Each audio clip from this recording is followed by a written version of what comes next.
transport truck rumbled to a halt, dust swirling under the unforgiving Nevada sun. The door slammed open, and she stepped out, boots hitting the gravel with purpose.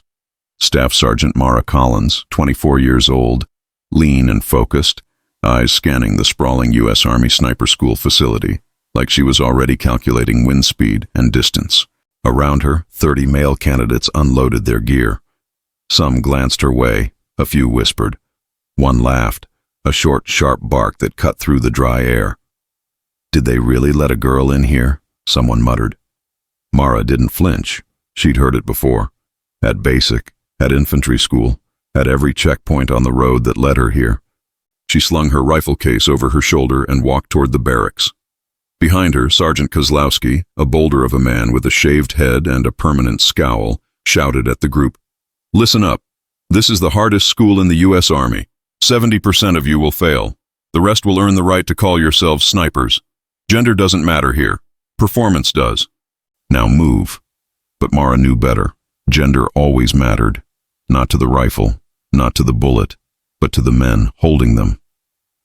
Scene 2, the challenge day 1, the range. 30 candidates lined up on the firing line, each assigned a lane.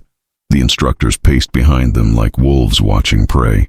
Mara checked her M24 rifle, smooth action, clean barrel, scope zeroed. She'd done this 1,000 times in her mind before she ever arrived. To her right, a tall candidate with a crooked grin leaned over. His name tape read Briggs.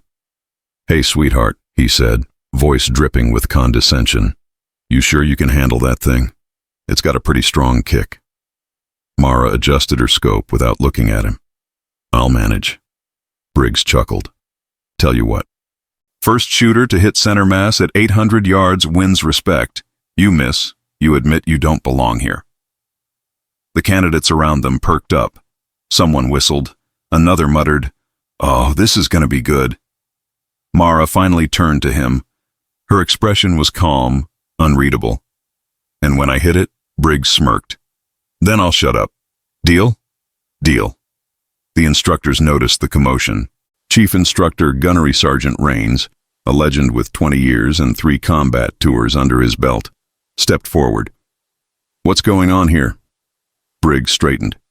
"Just a friendly wager, Gunny. First shot, 800 yards, center mass." Rains looked at Mara. His expression gave nothing away. "You agree to this, Collins?"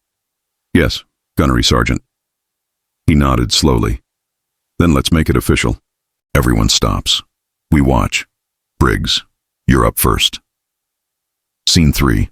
Briggs shot. The range fell silent. 30 pairs of eyes locked on Briggs as he dropped into prone position. He settled behind his rifle, adjusting his body, his breathing.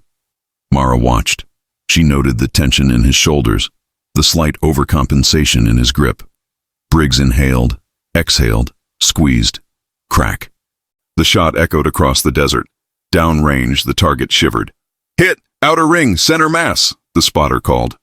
Cheers erupted. Briggs stood, dusting off his knees, grinning wide. "Your turn, Princess. Don't choke." Mara said nothing. She moved to her lane, lowered herself to the ground. The earth was hot beneath her. The rifle felt like an extension of her body.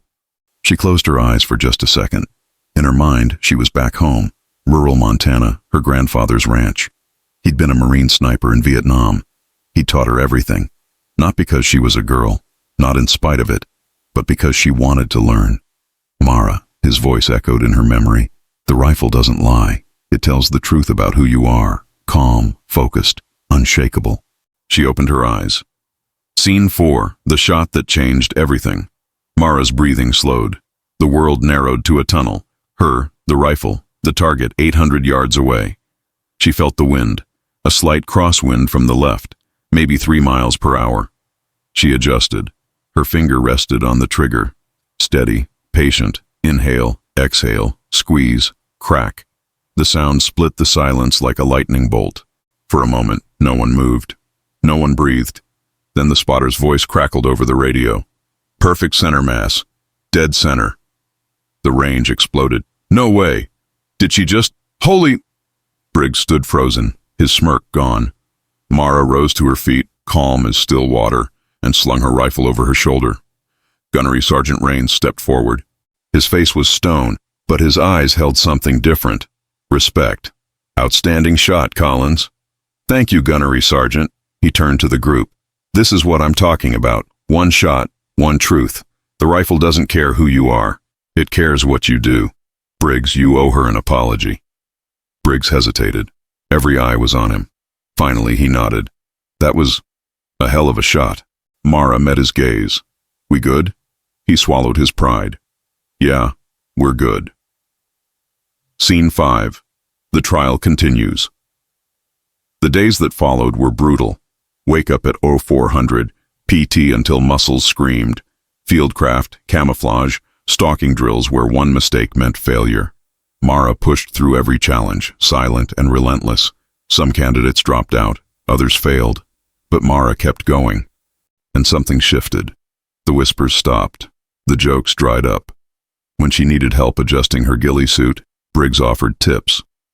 When another candidate struggled with wind calculations, she walked him through it. Respect wasn't given, it was earned. Shot by shot, mile by mile. Scene 6, final qualification. Week 8, final qualification day.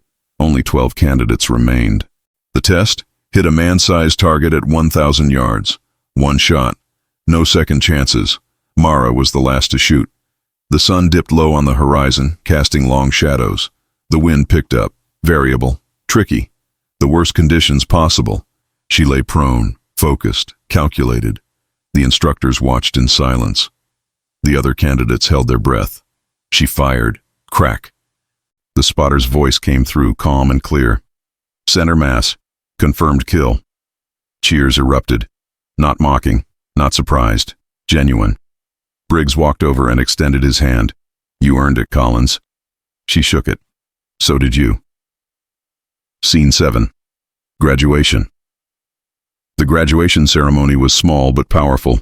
12 new snipers stood in formation as Gunnery Sergeant Rains pinned their sniper tabs. When he reached Mara, he paused. Collins, you didn't just pass this course. You set a standard. Remember that. Yes, Gunnery Sergeant. He pinned the tab to her uniform.